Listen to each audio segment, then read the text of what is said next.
Hola.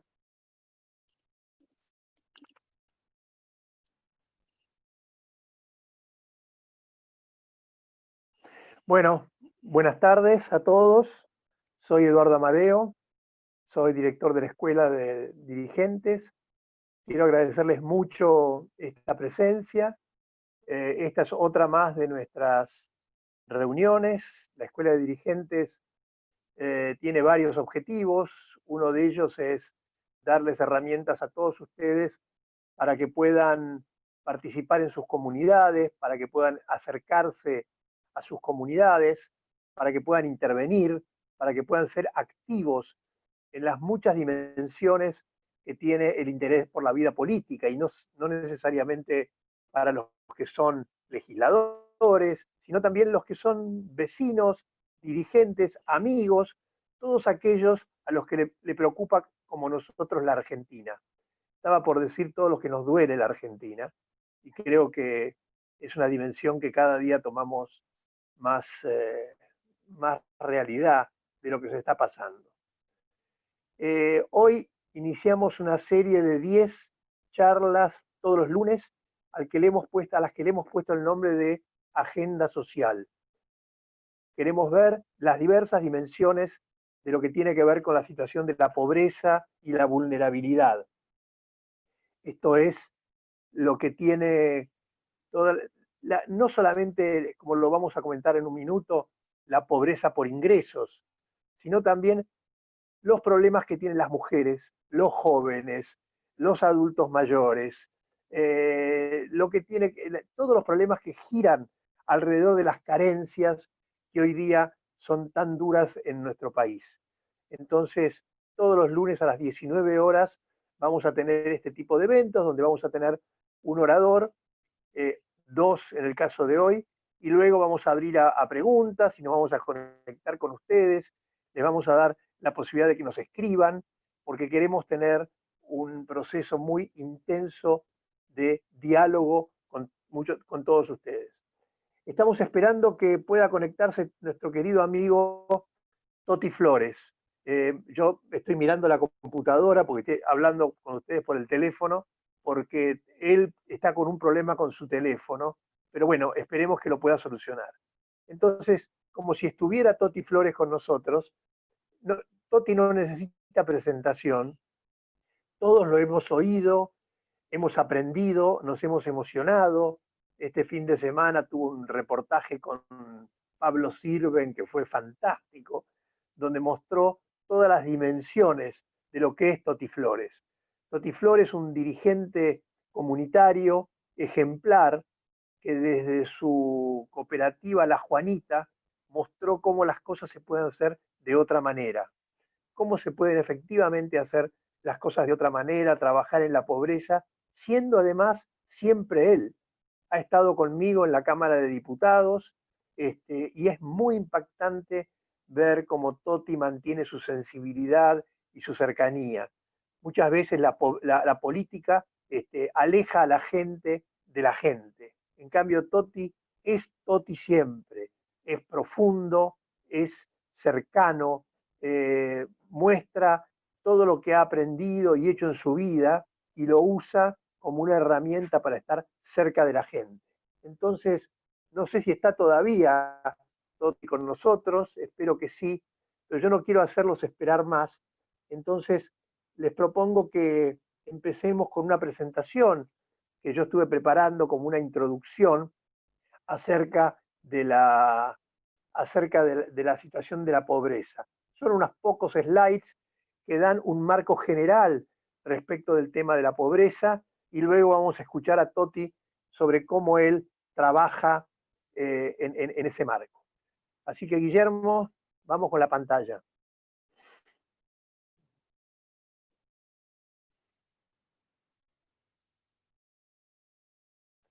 Bueno, espero que lo vean.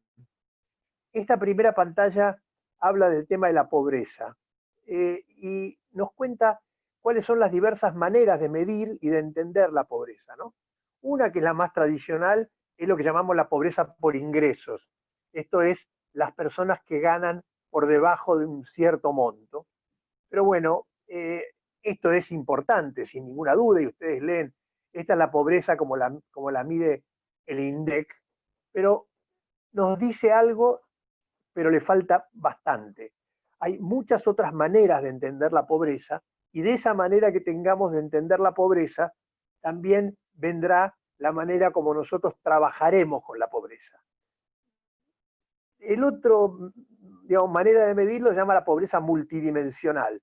No solamente medimos la pobreza por los ingresos, sino otras cosas que tienen o que le faltan a las personas, como es su nivel de educación, la salud, el acceso al trabajo y a la seguridad social, la vivienda, el entorno de la vivienda, cómo la cohesión social, esto es, cómo se integran al resto de la sociedad. Esta idea de la pobreza multidimensional es muy importante, porque muchas veces el discurso político se queda solo en el tema de la pobreza por ingresos, pero hay que tomar también las otras dimensiones para construir el futuro para la gente. Y luego, para el que para mí es el más importante, y yo les cuento que se llama la pobreza por capacidades, diseñada, desarrollada por un señor que se llamaba Amartya Sen, un premio Nobel hindú, del cual tengo el honor de ser discípulo, que hablaba de la pobreza por las capacidades. Y él decía que el objetivo de toda política social es que las personas tengan las capacidades necesarias para imaginar y construir un proyecto de vida, que todos puedan tener esa posibilidad, que tengan salud, que tengan integridad corporal, que tengan sentidos, que tengan imaginación, que tengan pensamiento, que tengan emociones, que tengan razón práctica, esto es, que puedan pensar, que puedan imaginar, que tengan control sobre su entorno, sobre lo que los rodea. Entonces, cuando hablamos de trabajar en lo social, tenemos que tomar en cuenta todas estas dimensiones. Acuérdense de esta frase: para imaginar y construir un proyecto de vida. La próxima, por favor. Entonces, en la Argentina de hoy, tenemos que tomar en cuenta la pobreza por ingresos, el que nos da el INDEC, pero también la indigencia, esto es, la cantidad de personas que no pueden siquiera comprar sus alimentos, son los que están peor. Pero también hay otra categoría que nos preocupa mucho, que es el tema de la vulnerabilidad, que son aquellos que están tan justo, tan en el límite, que caen en la pobreza ante cualquier evento. Y también tenemos una enorme población de pobres crónicos, que son aquellos que ya están tan caídos que ni siquiera pueden aprovechar las mejoras de la economía. La economía funciona mejor cuando funciona, y ellos no tienen las capacidades básicas para poder salir adelante y entrar en la economía de vuelta para progresar. Y en la Argentina, como lo vamos a ver ahora, este problema de la pobreza crónica ha sido un problema histórico que nos ha ido creciendo y creciendo y creciendo.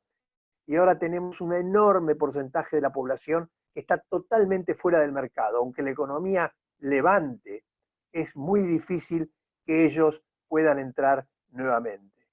Vamos entonces para el próximo. El problema en la Argentina es que la Argentina, esto que ven ustedes arriba, son las subidas y las bajadas de la pobreza que están asociadas a las crisis económicas. La del 89, la de Alfonsín, que fue un desastre, donde llegó casi al 50% de la pobreza. Luego no paró de subir todo el tiempo y llegó al 60% en el 2002. Y este es uno de los dramas de la Argentina. La pobreza está asociada permanentemente a las crisis económicas, a los ciclos que hacen que las personas entren y salgan, pierdan sus ingresos.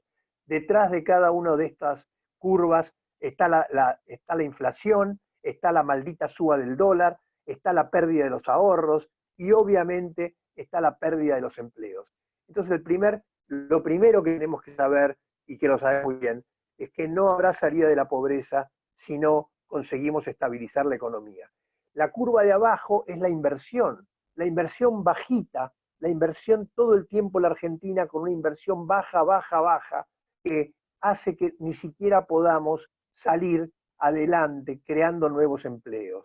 Entonces, mi primer comentario es, no saldremos de la pobreza si no frenamos estos saltos de la economía, si no conseguimos aumentar la inversión de modo de que se creen empleos para tener una perspectiva de largo plazo. La Argentina es el país del eterno corto plazo, de las caídas permanentes de país que no crece. La próxima, por favor. Para que nos comparemos y para que nos dé un poco de vergüenza. Miren ustedes, en la Argentina del 2006, la pobreza era del 29%. Hoy, en el 2018, estaba en el 32% y crece todavía más. Fíjense Chile, en el 2006 la pobreza era de 29%, hoy es del 8%. En el caso de Uruguay era del 32% y hoy es el 8%. Esto demuestra que hay otros países que con un programa económico ordenado, con un buen gobierno, etcétera, con inversión, pueden salir adelante y bajar la pobreza. No es cierto, no es cierto que el desorden económico, que el derroche sea una forma de ayudar a que la gente salga de la pobreza. La pobreza está asociada al desorden económico y si queremos entender cómo se hace bien, tenemos que mirar a nuestros vecinos para que nos van a mostrar que ellos pudieron. La próxima, por favor. En la Argentina, uno de los dramas más grandes que tenemos es el aumento de la pobreza enorme entre nuestros jóvenes. Fíjense ustedes, la curva de arriba es la tasa de pobreza entre el 2010 y este año, de los que están de 0 a 17 años, los más jovencitos. La roja es los de 18 a 29, 59%, 41%. Las otras dos curvas son las de los adultos, de 30 a 59 y de 60 a más. Este problema, que lo vamos a ver en un segundo asociado al tema de la educación, es también uno de los dramas de la Argentina, porque estamos destruyéndoles el futuro a estos chicos. Por muchas razones que veremos en un segundo. La pobreza está instalada brutalmente en los chicos. Los chicos son las principales víctimas de esta pobreza que aumenta y de este desorden económico. Y también los jóvenes, los más jóvenes, que no terminan la escuela, como lo vamos a ver, y por lo tanto están hipotecando su futuro. Por lo tanto, de vuelta, frenar la pobreza es una condición necesaria, fundamental, para que estos chicos puedan, como dijimos al principio, imaginar y construir un proyecto de vida. Si esto no se da vuelta, no hay salida para ellos. La otra, por favor. Vamos a ver algunos de los datos de lo que está pasando. Y yo quiero, perdónenme ustedes, muchos de ustedes lo conocen este tema bien, pero yo quiero también ayudarnos a que entendamos lo que le está pasando a tanta gente, porque no es cierto que las personas eligen ser pobres, que les gusta estar como están, que no quieren trabajar. Yo sé que hay problemas, que hay mucho, y después lo vamos a comentar, que hay mucho mal uso de los fondos públicos, de los programas, pero para muchísima gente están como en una jaula de la cual no pueden salir y no pueden con su trabajo avanzar en la vida. Casi el 50% de las personas más pobres trabajan en el sector microinformal, o sea, changas. Por lo tanto, 35% no tienen un trabajo fijo y por lo tanto no tienen derecho a jubilación y no tienen seguro de salud.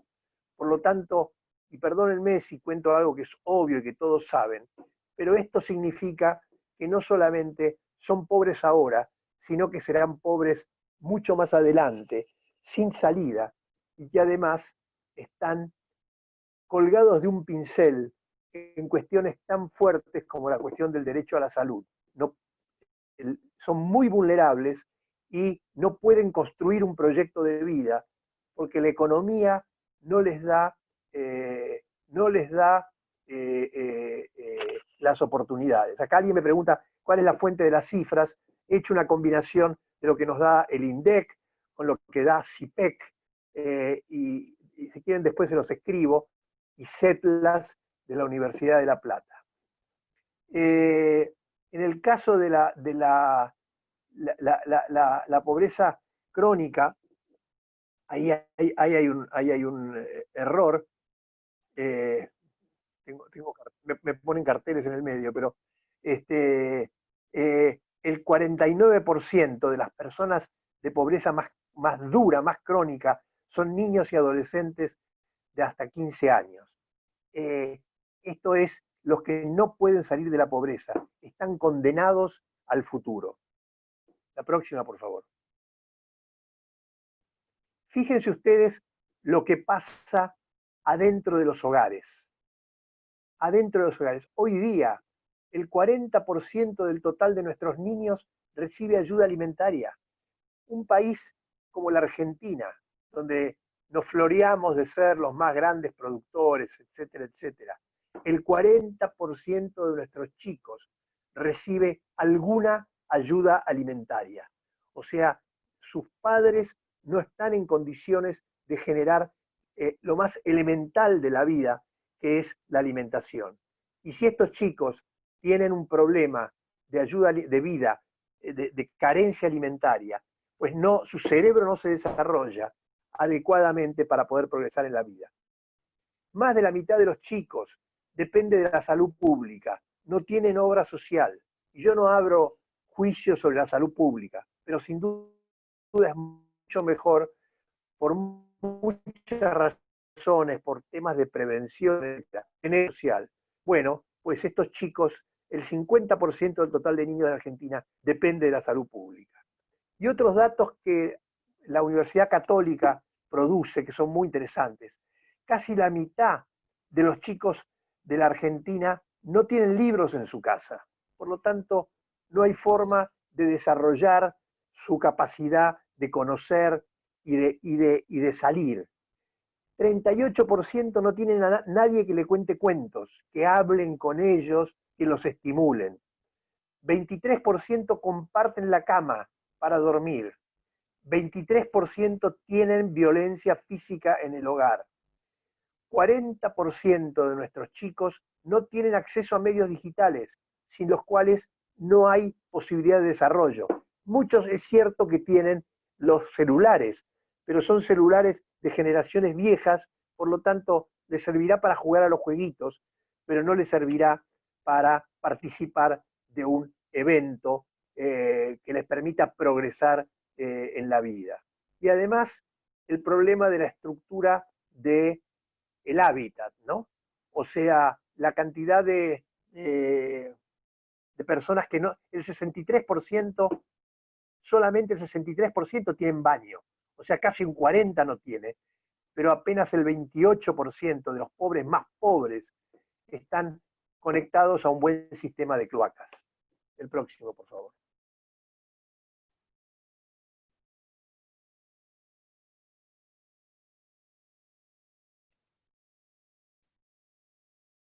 Vamos a terminar, no, anterior, por favor, anterior. Vamos a terminar, no, el siguiente, el de los jóvenes. El tema de los jóvenes.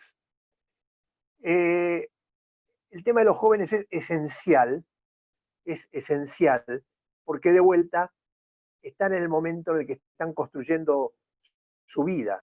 Del total de los chicos que ingresaron al secundario en el 2011, el 60% llegaron al último año, pero no llega al 38% entre los alumnos con necesidades críticas.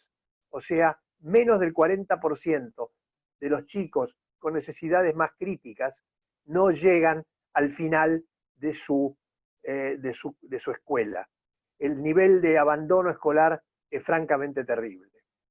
Y el tema del embarazo adolescente, que es una cuestión muy crítica entre los jóvenes, el 16% de las chicas entre 15 y 19 años tienen embarazos, tienen embarazos entre los 15 y los 19 años.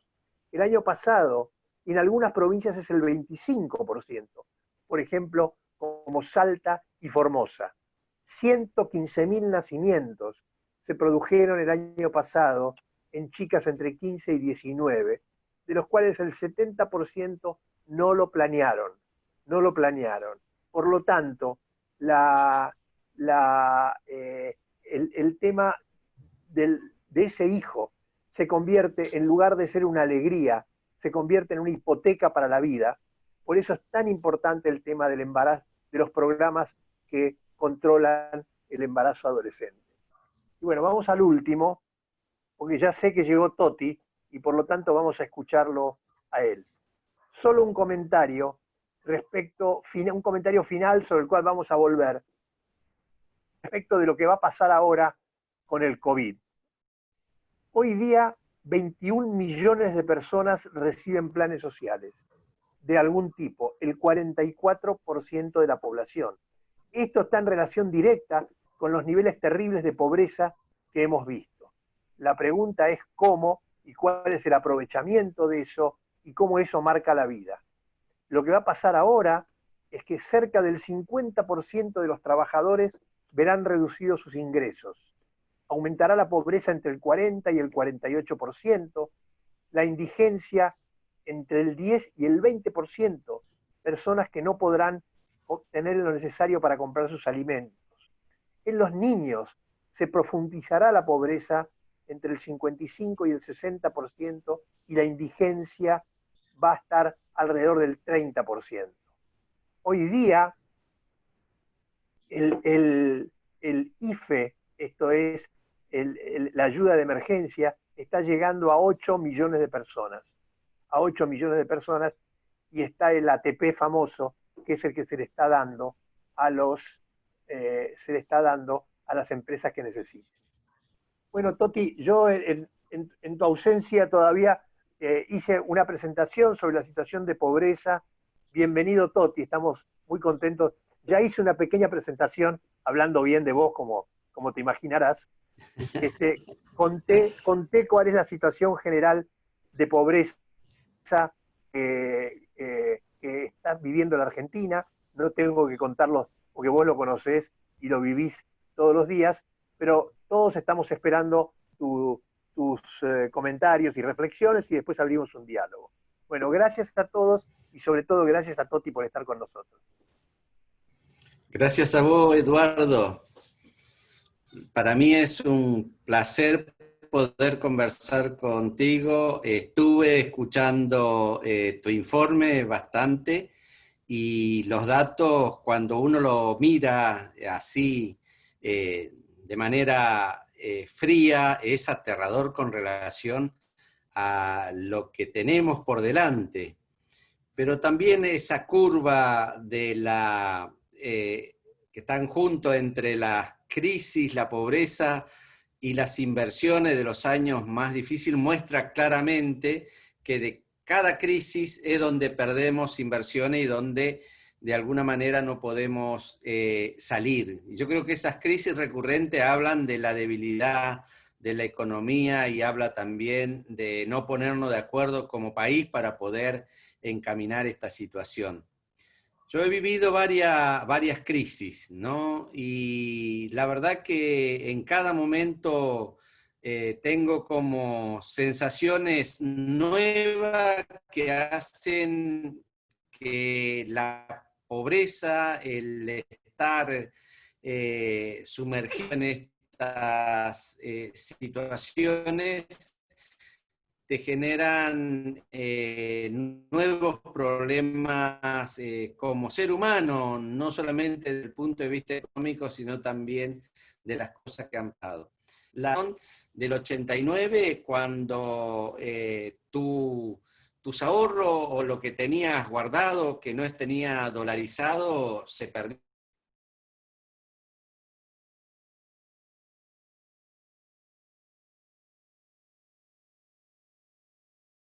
Mm.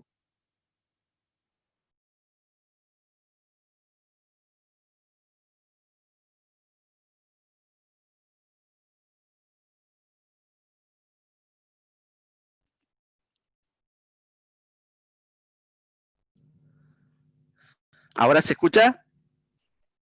No. Dale, dale. Ahora sí. Bien. El tema decía que cada crisis veía en eso, en el cuadro y las curvas como se iban dando, aumentaba la pobreza en cada año de esas crisis y bajaba también la inversión, con lo cual eso al hacerse recurrente nos deja sin muchas posibilidades. Y me acordaba de varias crisis, la hiperinflación de alguna manera, ahí aprendimos que los ahorros que tenían o los bienes que tenías ahorrado, de pronto se te podían licuar porque tenías que malvenderlo para comer. Y la crisis de la desocupación de los años 90 te generó en la familia fundamentalmente un enorme problema de autoridad, ¿no? Aquel trabajador que quedaba desocupado perdía no solamente su trabajo, sino también su identidad como trabajador, y eso hacía que perdiera autoridad en la familia. Yo siempre cuento que en esos años vos salías a buscar trabajo, eran distintos a cómo se sale a buscar trabajo ahora. Salía a recorrer la fábrica y encontraba en la puerta un cartelito que decía no hay vacante, y salías temprano y volvías a tu casa, y cuando volvías tu familia te decía, pero ¿cómo que no conseguiste si la tele dice que hay trabajo? Que los que no trabajan son vagos, por ejemplo. Y eso se te instalaba a personas que a lo mejor habían trabajado durante 20, 30 años, que eran los más indefensos, los que no tenían mucha respuesta y que también sabían que era mucho más difícil entrar al mercado formal del trabajo. Y eso te generaba situaciones muy difíciles, inclusive en esa crisis muchas personas se dedicaron a la bebida o se suicidaron porque era muy fuerte. Y la crisis del 2001 nos hizo ver que aquellos que estaban de alguna manera levantando eso que está en la zona vulnerable, como bien lo describía en el gráfico, se cayeron todos. Y también ahí vivimos una situación donde vimos que se rompía algo que siempre se decía en la Argentina, es que la Argentina no se puede fundir porque es tanto su riqueza y toda esa historia, no importa lo que pase, que no se puede fundir. Ahí vimos que la Argentina se podía fundir y se podía fundir las fábricas importantes, y que te quedabas sin trabajo y eran millones los que pasaban a esa situación. Y que el hambre, ahí sí se sentía el hambre. Las crisis anteriores eran difíciles, vos veías que proliferaban las ollas populares. Las ollas populares de los 90 más bien eran de contención. Fíjense que las ollas populares no eran en el barrio solamente, sino que iban a los municipios, nos quedábamos ahí 20, 30 días, y ahí fui mi debut como piqueteros, que lo hacíamos, pero lo hacíamos más como un hecho político, más que para ir a comer. Lo que sí te contenía, porque estábamos todos en la misma situación, y de alguna manera ahí tenía para el mate, para el cigarrillo, y de esa manera podía sobrevivir. Pero la crisis del 2001 para mí fue muy importante, porque esa idea de que ya las grandes empresas no se podían fundir, se vino abajo, y por lo tanto en la sensación que quedó de aquellos trabajadores es que no había nada que te contenga, no había nada, ninguna certeza. Pero aparecen los planes sociales, por ejemplo, que hasta ahí no eran masivos. Siempre en las provincias o en algún sector había algún plan social que contenía a los sectores más vulnerables, y que por alguna razón no podían entrar al mercado del trabajo, pero no era el masivo. Con el 2001, con la crisis del 2001, aparecen, y en el 2002 creo que hubo alrededor de 2 millones de planes sociales, y que después se fueron generando, se fueron haciendo como si política de Estado. Y esa idea de que ya nada te daba certeza que la fábrica, por más que fuera una fábrica importante, podía fundirse. Para mí cambió la cultura del trabajo. Nosotros veníamos de una realidad de Argentina, un país de pleno empleo. Yo vine en los 70 al Gran Buenos Aires, viví un año en una villa, pero esa vivencia en la villa también era, ese vivir en la villa también era pasajero. Yo le digo que hasta se notaba en las construcciones. Vos ibas a la villa y te compraba una casilla de madera, no te hacía los cimientos, esas cosas que lo abulonaba a algo que para que no se caiga, para que no lo lleve el viento, pero vos estabas pensando en sacarlo, porque cuando te comprabas el terreno, te llevaba a la casilla y empezabas a construir tu casa. Nunca el que vivía en una vida estaba pensando en que se podía quedar para siempre, y buscaba ese trabajo en una empresa importante como para irte. El 2001 vino a terminar con eso para mí, y lo único que le daba certeza a la gente era estos planes sociales. Estos planes sociales que no eran para la salida, no eran esa idea de que los planes sociales iban a resolver el problema de la pobreza, sino más bien que le dio algo que sea para sobrevivir. Y yo creo que se instaló en estos lugares una cultura distinta a la cultura del trabajo, que aunque no lo tuviera, vos aspirabas a eso, aspirabas a tener trabajo, a irte de la villa y a construir en tu propia casa. El 2001 dejó como secuela esa idea de que no podía salir de la pobreza, y que hábilmente el advenimiento del gobierno de Néstor Kirchner fue diciéndole que eso era lo único que había y que de alguna manera era lo que se podía hacer y que no había otra salida, que la única certidumbre era sobrevivir. Y se fueron acostumbrando, pasaron los años, hubo crecimiento económico durante esos años que no generaron la posibilidad de inserción de los que habían quedado afuera. Y esos que habían quedado afuera de pronto se fueron masificando cada vez más. Yo le digo el ejemplo concreto de aquí de La Matanza, en la época que más crecía la economía, que crecía a tasas chinas hasta el 2007, 2008, lo que más creció en La Matanza eran las villas y los asentamientos. Las propias familias ya no aspiraban a tener su terreno, ya no aspiraban a tener su casa, sino que se iban expandiendo los asentamientos en los lugares que encontrara tierra fiscal o tierra privada que tuvieran algún problema con los municipios. Y se fue generando esa cultura y además se fue profundizando lo que nosotros llamamos clientelismo. Es decir, todo eso que el trabajo no te daba, te lo tenía que dar el Estado a través de un puntero. Y el puntero se iba haciendo de alguna manera el nexo entre la necesidad y las posibilidades que se tenía el Estado. Y ese puntero empezaba a dominar tu vida. Era el que te decía qué tenías que hacer, que a cambio de obtener un plan social tenías que salir a pintar paredes. Pero lo más perverso era cuando llegabas a las elecciones. Entonces ese terreno que lo había adquirido a partir de una toma de terreno, de un asentamiento que se iba armando como se podía, de pronto empezó a depender de ese puntero. Y ese puntero te decía en las internas del partido justicialista o cuando tenías las elecciones generales, si votás a fulano, te vas a quedar acá porque yo ya hablé con él. Y eran un poco los que le habían acompañado en la urbanización, entre comillas, de esos lotes que se habían tomado. Ahora, si votás al otro, te lo van a sacar, porque esto no es tuyo. Y se fue generando esa dependencia, y nunca se tuvo una política real de poder legalizar estas tierras para que queden para su propio dueño. Y eso fue generando una cultura de la sobrevivencia que para mí llega al colmo cuando un diputado en la Cámara propone declarar el Día de la Dignidad Visera. Yo siempre digo, vivir en una villa es una indignidad, lo cual no quiere decir que no haya personas que vivan en la villa que tengan dignidad y que busquen permanentemente salir de la pobreza.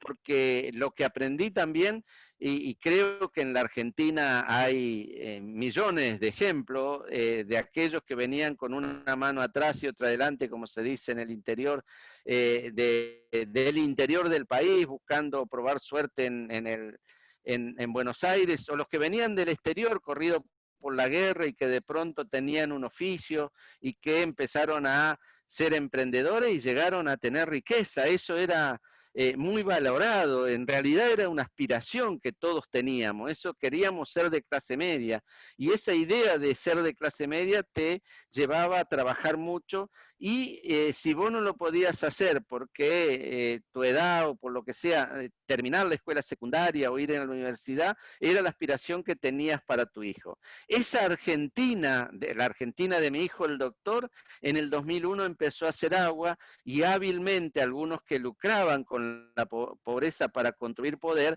lo fueron llevando a una situación realmente de la que hoy estamos viviendo. El clientelismo, la forma de hacer política, de te doy los bienes del Estado, por supuesto, te doy eso y vos me tenés que hacer todo lo que yo te digo, es tremendamente perverso y te lima la cabeza y de alguna manera te convence de que no podés salir. Pero eso que le fue bien para construir poder a un sector de la política en la Argentina, también con los más pobres, y que se ve y muchas veces se nota cuando se vota, que te dicen, bueno, por una bolsa de comida toman esta idea de votar, también se ve en otros sectores. Yo siempre digo que en el caso de Cristina Kirchner, cuando hablaba de la cadena nacional, en los sectores medios estaban hartos y no querían escuchar y apagaban la televisión, pero en las villas y los asentamientos y en los sectores más pobres se escuchaba, porque siempre estaba la esperanza de que algo le iba a decir de algún beneficio, entre comillas, de que iban a tener el aumento de la asignación por hijo, alguna cosa, y actuaba como un gran puntero, digamos, ¿no? Que le decía a la gente lo que le iba a dar a través de la cadena nacional. Y esa forma de establecer estas relaciones, la que hoy predomina, porque son relaciones materiales y concretas, el te doy el terreno, el te doy el terreno, el te doy aumento en la asignación por hijo, en el beneficio que sea, va generando esa cultura de dependencia, digamos, ¿no? Y esa forma de hacer clientelismo con los más pobres le ha dado resultado y lo sistematizan, y también se hace de la misma manera en otros sectores. Cuando el conflicto agropecuario y los amigos del campo me decían cómo procedían en la ONCA, por ejemplo, que era la retención que después se suponía que debían devolverle, que era una retención de la productividad del trabajo de los productores ganaderos. La ONCA, el funcionamiento, que esa devolución de las retenciones se lo daban a los amigos, y a los que estaban en contra en general le hacían muchos problemas para entregárselo. Es la misma forma que se hace en el barrio. Yo le decía, la ONCA es una gran unidad básica donde se da la misma práctica, pero la misma práctica de clientelismo también se da del presidente con los gobernadores. Cuando Córdoba estaba en contra de muchas políticas de Néstor y de Cristina, Córdoba no recibía la coparticipación como debía hacerlo, y que después lo tuvo que regularizar el gobierno de Cambiemos, para dar un ejemplo concreto, pero también en la provincia de Buenos Aires, en los fines de año, si el gobernador no tenía para pagar los aguinaldos, el gobierno central le daba como un beneficio, digamos, igual que fuera un plan social. Y los gobernadores tenían la misma actitud con relación a los intendentes, es decir, cómo esa forma clientelar se iba dando. Y no quiero también dejar de señalar que en el mismo sentido se procedía con todo lo que tenía que ver con la obra pública y las empresas que eran las que ganaban las licitaciones. Eran los que, amigos del poder, los que tenían esa oportunidad. Y por supuesto tenían que devolver favores. En el caso de los cuadernos queda evidente evidente que, o sea, que el clientelismo es una forma perversa de relacionar y de generar pobreza sin lugar a duda. Y una pobreza que es también en la cabeza, es decir, el convencimiento de millones de personas que no se puede salir de ahí. Nosotros tuvimos la osadía de allá en los años 90, de cuando se masifican los planes sociales, en el 95, que empiezan a aparecer los planes trabajar, en La Matanza, en el movimiento de trabajadores ocupados de La Matanza, decidimos rechazarlo. Y eso nos dio una identidad que hasta aún hoy lo conservamos, porque muchos nos decían, che, pero ¿cuándo van a tomar eso? Porque no se puede sostener, no se puede vivir, los pobres no pueden vivir sin la ayuda del Estado. Y nosotros empecinados en que eso sí se podía dar. Pero encontramos algunos amigos de buena voluntad que nos decían, cuando nos encontramos en una marcha, qué sé yo, decía, che, ¿todavía siguen con esa idea o ya entraron por la variante? Y la verdad que nosotros probamos que se puede vivir sin el Estado y que se puede salir de la pobreza sin el Estado, sin la dependencia del Estado. Pero también se probó en la gestión de Cambiemos que si el Estado cumple un rol de articulador, es mucho más posible salir de esa pobreza. Y la experiencia ya lo dimos en ese proyecto que nació allá en el 2001 de la cooperativa La Juanita. Nosotros sostuvimos los emprendimientos con mucha ayuda de lo que nosotros consideramos que eran fenómenos también salidos de la crisis del 2001. Por un lado estaban los excluidos sociales, nosotros, todos los sociólogos, antropólogos nos poníamos de acuerdo, ¿no? Que eso era evidente. Pero después nosotros cuando empezamos a transitar este camino de rechazar los planes sociales, encontramos mucha ayuda de otras personas que eran empresarios, que eran artistas, que eran capacitadores, que eran profesionales, que nos fueron dando de cómo la capacitación para sostener un emprendimiento. Aprendimos, hay muchas palabras que después nos reíamos nosotros, que es un punto de equilibrio, qué sé yo, el estudio del mercado, que nosotros creíamos que esa era de las grandes cosas, pero cuando queríamos hacer un emprendimiento de panadería en el barrio y nos decían, hay que hacer el estudio de mercado. Y nosotros decíamos, no, eso queda para grandes. No, vayan a ver al barrio, a ver si le van a comprar o no el pan, digamos, no a cuánto sale, toda esa historia. Cosas elementales parece, pero que no estábamos acostumbrados y lo fuimos teniendo en cuenta para poder desarrollar este emprendimiento. Pero también en el tema del Estado al servicio de la salida de la pobreza. En el caso de Cambiemos, por supuesto que las inversiones en mitigar la pobreza estructural, como las cloacas, qué sé yo, el Metrobús en La Matanza, el tema de estar esperando el colectivo a las 6 de la mañana en medio de la lluvia o que venga el colectivo y pise un pozo lleno de agua y te salpique todo y te haga volver, por supuesto que eso va también en contra del desarrollo de la persona como para aspirar a ser mejores. Pero lo más importante que para nosotros, en el caso de la cooperativa, fue la posibilidad del desarrollo de conectividad en todo el país y llegar con la conectividad, con internet y todas esas cosas a nuestros barrios. Nosotros les podemos decir, hoy hay en la cooperativa alrededor de 100 personas trabajando, 74 con la modalidad de teletrabajo. Ustedes no se imaginan lo que es para nosotros, por ejemplo, ¿no? En el call center, trabajar para Alcentur, una empresa de servicios digitales, qué sé yo, toda esa historia que con la cuarentena, 4 meses sin trabajo, hoy estaríamos viéndonos en figurilla para poder sostener a toda esa familia.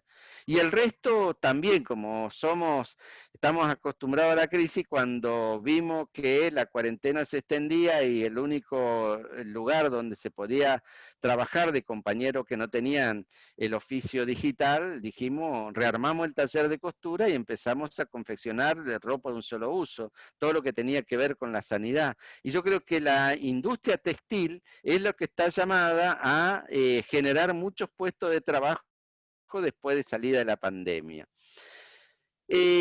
Nosotros nos enfrentamos al poder y nos enfrentamos a la cultura dominante, como dirían aquellos amigos de la Universidad de Buenos Aires que venían a contarnos de cosas que nosotros hacíamos, de ponerle nombre de las cosas que nosotros hacíamos. Y eso es lo primero que a mí me parece nos tenemos que acostumbrar a pensar los que de alguna manera estamos haciendo el trabajo social. Cuando uno viene a un barrio, una villa, o quiere sacar adelante estos proyectos, lo primero que tenemos que decir es, si nos oponemos a la idea dominante que de la pobreza no se puede salir, lo primero que tenemos que decir es que vamos a recibir muchos cachetazos de la realidad. Es decir, vamos a estar todo un año ayudando a la gente, y en cualquier momento donde haya un poquito una crisis, se van a caer, por esto que nos decía Eduardo. Eso nos estaba pasando también ahora con esta cuestión de la crisis que estamos sufriendo. Los sectores más pobres, aquellos que estaban ligados a los programas sociales, les fue fácilmente, y más que si sos joven mejor, no sé por qué razón estadística, le fue fácilmente cobrar el IFE, pero el IFE es 10.000 pesos y ya van 150 días y ahora son 20.000 pesos y con eso no se vive. Entonces también el aumento de la asignación por hijo también ha sido importante, los bonos que se dieron, pero de ahí no se sale de la pobreza. Pero ¿sabe qué? Ha caído este sector que estaba rajuneando, queriendo salir, el que había hecho un gran esfuerzo y sacó un préstamo y se compró el cochecito para remisiar, el del negocio que compra en un mayorista cerca y trae la mercadería y vende. Todos esos se cayeron y empezaron a deambular por algunos lugares que realmente es increíble, por ejemplo, ir a buscar comida a las ollas populares. Estamos viviendo esa situación y esta situación es muy difícil. Ahora, para ir terminando y darle algún mensaje que me parece también es muy importante.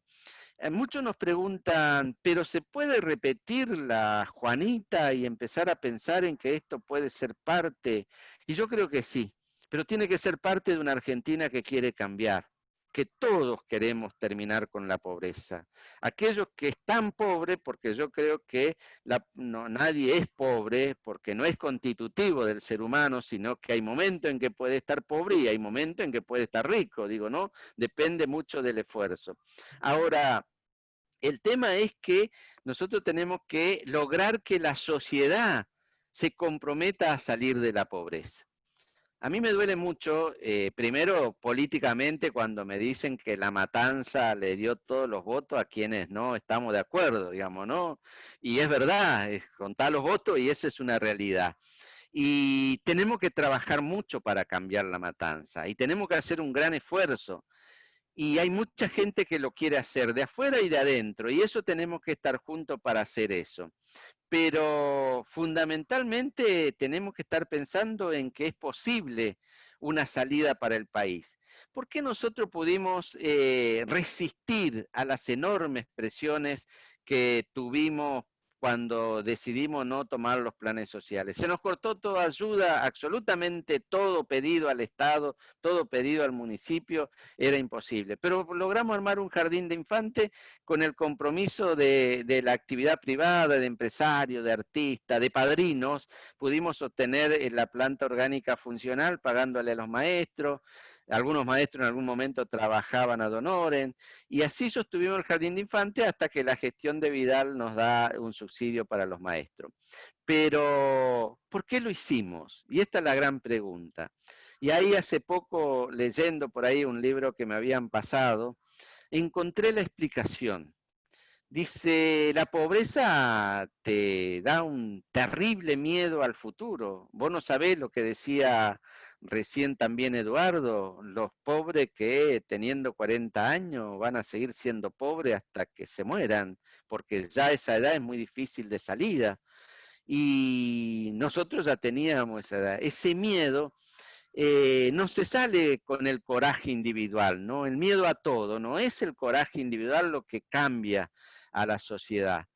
Lo que te permite seguir sosteniendo y resistiendo a que te pase siempre esto tiene que ver con la esperanza. Y la esperanza te da los proyectos de vida, individual o colectivo, comunitario, pero fundamentalmente te da los proyectos de país. Es decir, yo creo que la Argentina puede salir. Y creo que hay dirigentes probos, que esta cuestión endémica que te genera pobreza, que es la corrupción, que se expresa en los planes sociales, pero que también se expresan en lo que le roban al Estado y lo que le roban al país, tiene que terminar. Y tiene que terminarse también aquellas cuestiones que hacen que los pobres nos tengamos que convencer de que no podamos salir. Y hay una gran cosa que me parece que se tiene que terminar también con esta grieta social que te dicen, sos pobre porque querés, no porque no tuviste oportunidades o porque no lo supiste aprovechar por desconocimiento. Y también esta estigmatización a los pobres cuando hay crisis de inseguridad y te dicen, mirá, acá hay robo en este lugar porque la pobreza avanza. Yo creo que eso es lo peor de la discriminación, y muchas veces cuando te dicen los que hablan en nombre de los pobres que la pobreza es la que genera delincuencia, la verdad que están usando a los pobres. Lo usan para las elecciones y lo tiran al tacho de basura cuando tienen que explicar alguna situación. Esto me da una gran indignación, digamos, ¿no? Porque la verdad que ser pobre no te identifica como ladrón.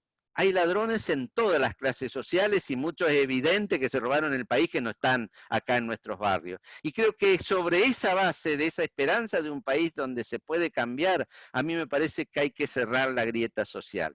No podemos nosotros empezar a pensar, nosotros digo los que pensamos desde el hombre, desde la humanidad, desde el humanismo, desde el corazón, diría yo, los que pensamos así no podemos estar con el discurso que, bueno, porque no piensa como yo, que se jodan y sigan siendo pobres. Tenemos que rescatarnos. Y rescatar al otro significa tomar en la mano el acompañamiento. Y en el acompañamiento hay muchas otras personas que le va bien en la vida, que son artistas, que son empresarios, que son profesionales, que nosotros les llamamos en el 2001, eso que nos ayudaron, que está en un sector de la sociedad y que son muchos, les llamamos los excluidos morales. Yo creo que esos excluidos morales, los que no quieren entrar en un sistema de desigualdad, de falta de equidad y de personas que de alguna manera en su pobreza o en su afán de sostenerse tienen que tomar actitudes que no les gustarían si fueran libres. Yo creo que nuestra gran tarea como funcionario y como personas que piensan desde el corazón, la gran tarea es rescatar a esos seres humanos como nosotros y empezar a construir juntos un país integrado, un país donde la cualidad no surja desde el conflicto, como te dicen, el crecimiento no surja desde el conflicto, sino desde la integración. El tema que es difícil tomar este discurso de la integración, porque vos tenés que abandonar tu tribu, tenés que empezar a transitar un camino con el distinto y respetar al distinto. Y eso es el único camino que yo conozco, por lo menos de la experiencia, que es el camino a la libertad. Si tenemos libertad, tenemos creatividad y podemos salir de la pobreza. Gracias, Eduardo. Es una pena que no se te escuchen los aplausos, Toti. Pero bueno, se pueden ver los aplausos porque este fue un final a toda orquesta y que coincide con lo que yo decía antes, ¿no? Todos los que estamos acá porque tenemos una vocación política de construcción y yo diría que en la Argentina de salvación. Y esta salvación o esta construcción tiene muchas dimensiones, ¿no? Obviamente tiene las dimensiones más burocráticas, de qué manera mejoramos la administración, cómo logramos que la economía crezca, que no haya más inflación, encarnar la idea de la relación entre la economía y la pobreza, que vos también planteaste al principio cuando contaste tu propia experiencia, etc. Pero luego nos contaste de cómo se puede. Y te cuento además que estoy muy orgulloso porque una de nuestras charlas a las cuales serás invitado, vos o alguno de tus amigos, en la Juanita vamos a hablar de emprendedorismo. O sea, toda esta experiencia tuya tenemos que transferirla a nuestra gente. Y tu final fue un final a toda orquesta, porque estuvo lleno de humanidad, ¿no? Esto es de cerrar la grieta social, porque yo veo a veces con un poquito de preocupación esta historia de la división entre ellos y nosotros, etc. Y por eso yo puse énfasis al principio en decir que para mucha gente la pobreza es el resultado de una historia, de generaciones de las cuales no se puede salir. Y nuestro rol como militantes políticos, sobre todo en nuestro espacio PRO, es también escuchar, acercarse, entender, comprender, estar cerca del otro y poner lo mejor de lo nuestro para acercarnos a ellos, ¿no? Así que son nuestros hermanos. Así que fue un final a toda orquesta. Tenemos unas preguntas, si tienen un ratito más. Obviamente las preguntas son muchas sobre el cómo, ¿no? Y bueno, yo tiro un par de ideas y las peloteamos y después trabajamos más con la gente. Les pido por favor que nos pasen algunas preguntas más, ¿no? Yo estoy primero con el tema de los planes, ¿no? Yo le decía el otro día a un amigo que tenemos que terminar con esta historia de que los planes se tiran desde un avión, como si fuera plata, y los que lo agarran son los movimientos sociales, los punteros, los amigos, como vos decís, y los reparten. En muchos lugares se ha trabajado mucho y bien con las tarjetas individuales que te dicen que vos quién sos, cuántos chicos tenés, qué educación tenés, dónde vivís, etcétera, y por lo tanto los planes sociales se arman un poco a medida de las necesidades de la gente, ¿no? Y además corriendo al punteraje. Va a ser una pelea difícil, compleja, pero tenemos que darla todos los días. Tiro un par más y luego lo comentamos. El segundo tema es que para mí es tan importante el tema de los niños, ¿no? O sea, los números son terribles sobre el tema de los niños y por lo tanto la otra pelea es que peso que nos sobre, peso que encontremos en el presupuesto nacional, hay que trabajarlo por el lado de los niños, ¿no? O sea, mejorar el cuidado, los programas de alimentación, seguirlos muy de cerca.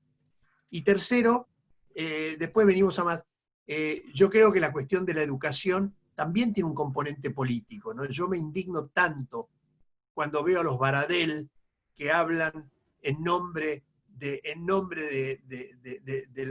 a ver, ellos hablan en nombre del sindicato, pero con un discurso presuntamente social, cuando las principales víctimas de muchas de las cosas que pasan en la educación son los pibes que no podrán construir un futuro. Como yo decía al principio, nunca podrán imaginar y construir un proyecto de vida cuando la educación no le ha dado lo básico. Pero eso es una pelea más política, ¿no? Bueno, no sé cómo lo ves, Toti, ¿qué nos podés agregar? Sí, a mí me parece que es muy importante esto que decís, Eduardo, hay que estar cerca de la gente. Y vos sabés que el estar cerca, hay veces uno piensa, yo en la gestión de Cambiemos, muchas veces hablaba con compañeros con buenas intenciones y me decía, bueno, pero yo quiero ir a un barrio, pero ¿qué le doy? Y yo le decía, nada, si todavía no te han pedido nada. Hay un prejuicio, digamos, ¿no? Ya. Hay veces el estar cerca es escucharlo. Hay mucha valoración de que cuando uno llega a un lugar pueda escucharlo y el escucharlo muchas veces evita conflictos. Vos sabés que estando en desarrollo social seguramente muchas veces te ha tocado escuchar a los referentes de un barrio y que conversando y darle perspectiva solamente evitaba que se saliera en un piquete, porque la gente no quiere eso. Lo que quiere es escuchar. Por supuesto que hay dirigentes que también no representan a sus bases, sino que son parte de colaterales de partidos políticos. Eso es más difícil, porque ahí ya entra la política, digamos, ¿no? Y entonces vos estás expuesto a que un reclamo se transforme, un reclamo genuino se transforma en un reclamo político. Y ahí es más difícil manejarlo. Pero a mí me parece que esa cercanía se da a partir de estas relaciones, de estar pensando realmente en cómo encaminar los problemas. Yo siempre le digo, aprendí la palabra en algún foro, creo que en Porto Alegre, ahí la palabra encaminar, que no es lo mismo que solucionar, porque la solución definitiva de los problemas de la gente va a ser cuando cambie el país, digamos, ¿no? Pero vos encaminás sus reclamos, digamos, ¿no? Le das un camino. Eso es lo que muchas veces se necesita. Y después el tema de estar pendiente siempre de lo que te van a decir, y generalmente lo que te van a decir es la cultura que se instaló del no se puede. Entonces lo que tenés que permanentemente es levantarle la autoestima teniendo proyectos. La autoestima, yo por lo menos espero que ningún psicólogo me diga lo contrario a eso. No creo que sea una cuestión individual trabajando en la comunidad. Muchas veces dice, está de bajón fulano. Bueno, está de bajón fulano porque a lo mejor le fue mal en un proyecto colectivo. Por lo tanto, esto es lo que tienen que armarse cuando uno dice, empiezo a construir un equipo, un grupo. No siempre estamos arriba todos. Yo le decía en el 2001, me acuerdo cuando venían la gente o a la noche trabajando en la panadería, que era una panadería artesanal en medio de la llovizna, qué sé yo, y afuera estaba el horno de barro y vos salías y decía, pero ojalá me vengan a explotar. Y vos empezás a valorar otra cosa, digamos, ¿no? Porque por lo menos en la fábrica estaba calentito, digamos. Y el tema de la valoración de lugares distintos. El trabajo, cuando está mucho tiempo desocupado, ya no es una mercancía solamente que vendés por un salario. Es un valor en sí mismo. Trabajar es el valor. Y eso me parece que es lo que se tiene que entender cuando la gente pide trabajo. Yo creo que la salida de los planes es provocar las situaciones de crecimiento del país y de generación de empleo que te permita vos pensar de que vas a tener algo que también es seguro para toda la vida, que es el trabajo, no la empresa. Nosotros decíamos era seguro la empresa, y entonces había personas que trabajaban 20 o 30 años en una empresa. Ahora el trabajo, el oficio que aprendés, yo creo que para los jóvenes hay que darle esa perspectiva, que pueden cambiar de un lugar a otro, qué sé yo. Los chicos que trabajan en el potrero, que estudian en el potrero digital en la Juanita, vos le decís, podés trabajar para una empresa multinacional que está en Estados Unidos, y parece increíble, desde la Juanita, Tezán, Estados Unidos. Sí, sí, porque ahora con los nuevos oficios digitales eso es posible, y cuando se da un caso de eso, eso se toma como ejemplo de que es posible hacerlo. Yo creo que lo que no hay que dejar de ver es la posibilidad de mejora en tu calidad de vida a partir del trabajo. Y la educación es importante, y fíjate vos, para la educación también hay que ser creativo, porque no hay una educación pensado en la salida de lo que va a venir, digamos, ¿no? No hay pensado en el trabajo. Y eso me parece que hay que readecuar todo esto. El sábado pasado tuvimos también una charla con Gabriel Sanchezine y Fernando Lapolla, que son dos innovadores en todo eso, y nos hablaban de la importancia que tiene toda la cuestión de la robótica, qué sé yo. Y nosotros en la Juanita, como somos libres, también son muy creativos. Fíjate vos que ahora estamos ayudando en la logística, fundamentalmente empresas privadas donan alimentos y viandas y esa cosa, y nosotros lo distribuimos como a 40 y pico de ollas populares y unos 20 y pico de comedores en La Matanza.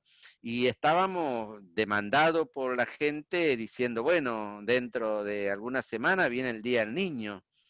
Y no le podemos pedir también a los que nos ayudan, digamos, con los alimentos, que nos den juguete para nuestros niños, porque este Día del Niño va a ser muy escaso, pero es tradición, digamos, ¿no? Que nosotros tengamos esto.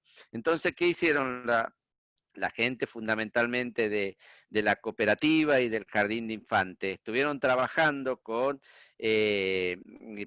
plantines que veían el desarrollo a través también de la cuestión de la conexión de internet con los chicos del jardín de infantes, y a alguien se le ocurrió regalarle una planta, un plantín. En principio dijimos de tomate, pero había sido que ahora no es el tiempo del tomate, se va a regalar un plantín de acelga. Y el tema es para que el niño vaya a la cuestión de ver el esfuerzo que significa tener una planta y después que eso sea un comestible. Y entonces se va a dar, también las maestras nos dijeron que es muy importante para que el niño aprenda lo que llaman la estructura de demora, digamos, ¿no? Aquellos que son docentes, cómo va creciendo eso y cómo se va desarrollando. Y le dimos una vuelta para que sea un incentivo, porque si no también no pueden decir, bueno, ahora quieren solucionar muy creativamente, no tienen para los juguetes y le regalan una planta. Sí, pero aquellos que lo cuidan bien, aquellos que han hecho el esfuerzo y que tienen el plantín de acelga o de lechuga, no sé, que al final qué va a ser más importante para una determinada fecha, de premio van a ser computadoras. Creo que ya llevamos como 10 que vamos a darle de premio. Y como eso no es solamente eso, sino que le hemos pedido a Martiniano Molina que a esos premiados, y ojalá se levante la cuarentena para hacerlo todo junto, le haga una comida con lo que ellos produjeron. Y eso nos parece que es la creatividad al servicio de una situación difícil, teniendo creatividad para que nuestros niños no sientan la carencia.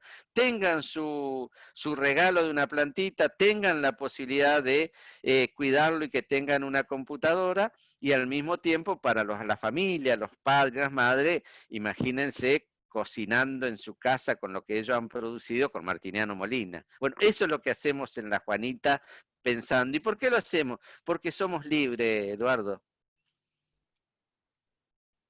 Sí, señor. Ser libres, qué fuerte, ¿no? Qué fuerte. Yo decía hoy en este tema de las capacidades de las personas, el tema de poder ser libre. Y nosotros desde nuestros valores, el tema de ser libres profundamente es importantísimo. Y yo creo que este es un mensaje lindísimo para nuestra gente, ¿no? Estar cerca, entender, ser libre, generar. Yo decía, todos, creo que lo comentábamos el otro día, todos tenemos adentro una semillita. Algunos la tienen más regada y han podido crecer, pero esa semilla está.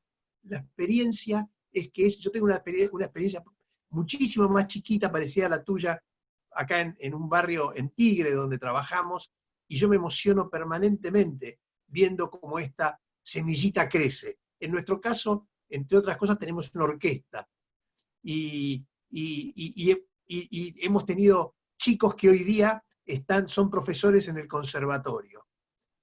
Pero lo que tenemos que aprender de eso es la energía que tiene el ser humano adentro y que nosotros podemos regar, digamos, y potenciar. Obviamente, por acá estoy viendo los mensajes mientras hablo con vos, y hay mensajes más de tipo político. Todo esto tiene detrás política, ¿no? Para lograr todo esto hay que cambiar la cultura, hay que ganar las elecciones, hay que hacer política, etc. Pero lo importante, lo profundo son los conceptos. Muchas de las cosas que vos comentaste las vamos a trabajar en los siguientes lunes, ¿no? Vamos a hablar del tema de los jóvenes, vamos a hablar del tema de los niños, vamos a hablar del tema del emprendedorismo y vamos a seguir adelante. Yo creo que ya hemos trabajado mucho, Toti, no sé si querés comentar algo más o hay algún otro comentario más. No, yo te agradezco, Eduardo, esta oportunidad. La verdad que todavía no me animo, no me amigo con la cuestión del Zoom, ni qué sé yo, se me va la conexión. Bueno, estoy desde mi casa.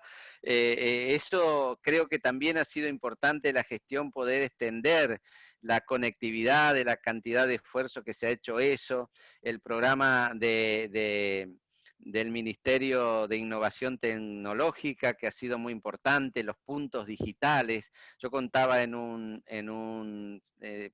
también en una charla hace unos días el orgullo que me dio alguna vez que estaba visitando Carlos Pellegrini allá en los esteros de Liberá, y no teníamos conexión, y entonces la persona que nos había invitado dice, bueno, pueden ir ahí en la plaza porque ahí hay wifi libre, y ahí me veo con un cartel que decía punto digital. Digo, esto es desarrollo, hasta acá llega este brazo del Estado que quiere realmente conectividad, que es el futuro. Así que bueno, te agradezco mucho de poder conversar con la gente, de charlar y contarle estas cosas que a mí me animan también para seguir dando batalla para transformar la Argentina. Y yo creo que sí, que el cambio es político, que también tenemos que cambiar la política, y eso solamente se cambia con participación.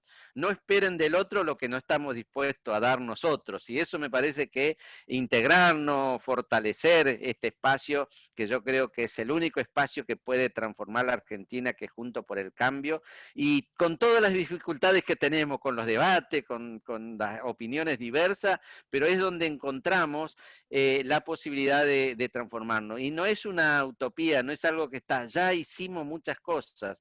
Yo, muchos de los compañeros que me encuentro en cada lugar son los que venimos desde el conflicto agropecuario, el 2012, el 13S, el 8N, ese 2015 increíble. Yo siempre lo interpelo y le digo, ¿hay acá alguno que pensaba que María Eugenia podía ganar en la provincia de Buenos Aires? Díganme de corazón. Y todo medio, viste, quedan un poco en duda, porque la verdad que fue realmente una utopía y algo que se concretaba después de pensar de que no se lo podía hacer. Y en el 2017 Esteban le ganó a Cristina en la provincia de Buenos Aires. No nos tenemos que olvidar eso cuando decimos que queremos cambiar. Y la marcha del Sí se puede, después de las PASO, la verdad que fue maravilloso. Eso es bueno, Fernández Díaz le pone un nombre que es el republicanismo popular. Sobre esa base, una base objetiva, concreta, es que yo tengo mi esperanza y mi enorme fe que Argentina puede cambiar. Y sobre esa base es que tenemos que trabajar. Muchas gracias, Eduardo. Gracias, Toti, gracias a todos, ya buenas noches.